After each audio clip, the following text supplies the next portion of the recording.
നമസ്കാരം, വിപ്ര ന്യൂസിലേക്ക് സ്വാഗതം. വാർത്തകൾ വായിക്കുന്നത് അനഘ. ഇന്നത്തെ പ്രധാന വാർത്തകൾ.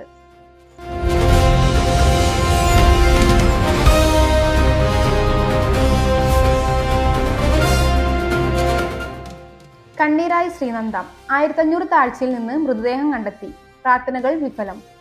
കർണാടകയിലെ ചിക്കമംഗളൂരിൽ വിനോദസഞ്ചാരത്തിനിടെ കാണാതായ പാലക്കാട് കടമ്പഴിപ്പുറം സ്വദേശി ശ്രീനന്ദയുടെ മൃതദേഹം കണ്ടെത്തി. ശ്രീനന്ദയ്ക്കായുള്ള തിരച്ചിൽ ഇന്നും ഊർജിതമായി തുടർന്നിരുന്നു. ഇതിനിടെയാണ് മൃതദേഹം കണ്ടെത്തിയത്. മാണിക്യധാര വ്യൂ പോയിന്റിൽ താഴെ ഭാഗത്തെ താഴ്വാരത്താണ് മൃതദേഹം കണ്ടെത്തിയത്. മൃതദേഹം പുറത്തേക്ക് എത്തിക്കാനായി UDF അധികാരത്തിൽ വരും. പണമെറിഞ്ഞ് ജയിക്കാൻ കഴിയില്ലെന്ന് BJPയും CPIഎമ്മും മനസ്സിലാക്കും. KC വേണുഗോപാൽ. UDF വൻ ഭൂരിപക്ഷത്തിൽ അധികാരത്തിൽ വരുമെന്ന് AICC ജനറൽ സെക്രട്ടറി വേണുഗോപാൽ. പണമെറിഞ്ഞ് ജയിക്കാൻ കഴിയില്ലെന്ന് BJPയും CPIഎമ്മും മനസ്സിലാക്കും. ചിറ്റൂരിൽ NDA സ്ഥാനാർത്ഥി LDF സ്ഥാനാർത്ഥിക്ക് വോട്ട് ചെയ്യാൻ അഭ്യർത്ഥിച്ചെന്ന് അവിശുദ്ധ കൂട്ടുകെട്ടിന്റെ തെളിവെന്നും KC വേണുഗോപാൽ പറഞ്ഞു. കേരളത്തിൽ UDF അനുകൂല തരംഗം ദൃശ്യമാണെന്ന് KC വേണുഗോപാൽ പറഞ്ഞു. എല്ലാ ജില്ലകളെയും പ്രചരണത്തിൽ ആ പ്രതീതി ഉണ്ടായിരുന്നു. ഞങ്ങളുടെ വിശ്വാസം കവച്ച് വെക്കുന്ന പ്രതികരണം വോട്ടർമാരിൽ നിന്ന് ഉണ്ടായി.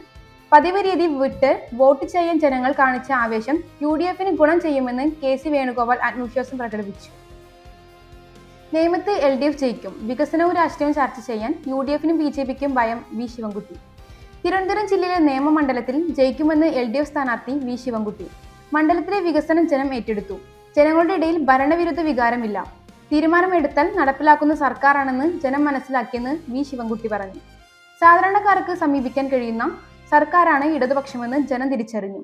ഇക്കാരണങ്ങളാൽ നേമത്തെ ഇടതു മുന്നണി വിജയിക്കും. വികസനവും രാഷ്ട്രീയവും ചർച്ച ചെയ്യാൻ UDFനും BJPക്കും ഭയമായിരുന്നുവെന്നും UDFനെ ജനങ്ങൾക്ക് വിശ്വാസമില്ലെന്നും V ശിവൻകുട്ടി പറഞ്ഞു. അമ്പയെറിഞ്ഞ് പിഴച്ചോ? ഫിൻ അലിന്റെ ഔട്ടിൽ വിവാദം. വിമർശനവുമായി റോവ്മാൻ പകൽ. കൊൽക്കത്ത. IPLൽ തുടർച്ചയായ രണ്ടാം ദിവസം അവസാന പന്തിലേക്ക് നീണ്ട ആവേശ പോരാട്ടത്തിലാണ് ലക്നൗ സൂപ്പർ ജയന്റിന്റെ ഉജ്ജ്വല പോരാട്ടം.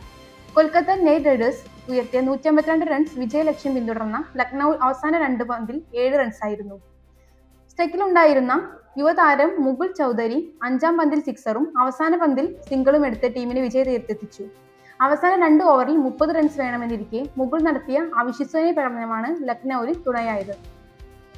ലെബനനിൽ ആക്രമണം തുടർന്ന് ഇസ്രായേൽ. ചിലയിടങ്ങളിൽ നിർബന്ധിത ഒഴിപ്പിക്കൽ. ലെബനനിലെ സെയ്ദ, നബാത്തിയ ജില്ലകളിലും തെക്കൻ മേഖലകളിലും ഇസ്രായേൽ വ്യോമാക്രമണം തുടരുന്നു. ഒരു കാറിന് നേരെ ഡ്രോൺ ആക്രമണവും ഉണ്ടായി.